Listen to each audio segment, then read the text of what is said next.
யோவான் சுவிசேஷம் 6ஆம் அதிகாரம் 56வது வசனம்.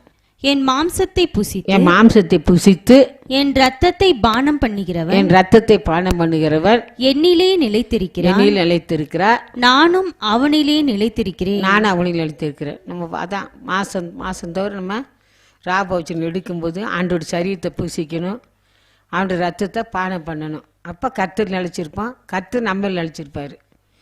கர்த்தர் சித்தத்தை செய்யும்போது அவர் நம்ம நிலைச்சிருக்கிறாரு. ரெண்டாவது என்ன செய்கிறாரு, என்ன செய்யணும், நம்ம தீமை விட்டு நன்மை செய்யும்போது கர்த்தர் நிலைச்சிருக்கிறோம். மூணாவது நம்ம ராபோச்சன் எடுக்கணும், வாரம் எடுக்காமல் இருக்கக்கூடாது. நம்ம விட்டு நம்ம திடீர்னு சொல்லிட்டு என்ன செய்ய ராபோச்சன் எடுக்காமல் போயிடுறோம்.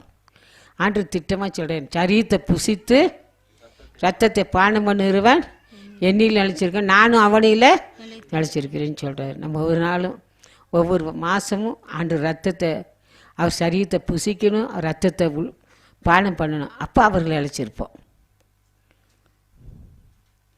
அந்த ரத்தத்தை புசிக்கிறதுக்கு நம்ம ராபோச்சனத்தை மட்டும் ஒரு நாள் கூட விடவே கூடாது. அந்த ஒரு வாரத்துக்கு முன்னாலே நமக்கு தெரியும் நம்ம என்ன செய்யணும், நம்ம ஆண்டோடு ஒப்பராகி கற்றுட்ட என்னென்ன குறை இருக்கப்பா என்னை சரிப்படுத்துங்க அப்படின்னு சொல்லி நம்ம ஒப்பராகிக்கிட்டோம்னா அவர் மாம்சத்தை புசிக்க முடியும், ரத்தத்தை பானம் பண்ண முடியும். அப்போ நம்ம கர்த்தர் நினச்சிருப்போம், கர்த்தர் நம்மள நினச்சிருப்பார். அதை முடிவரை நிலைப்பவனா ரட்சிக்கப்படுவான். முதல்ல நினச்சிருக்கணும், சித்தத்தை செய்வதில் நினச்சிருக்கணும். ரெண்டாவது தீமை விட்டு விலகி நன்மை செய்யும்போது நம்ம நினச்சிருப்போம். மூன்றாவது ராபோச்சனம் எடுக்கும்போது நினச்சிருப்போம்.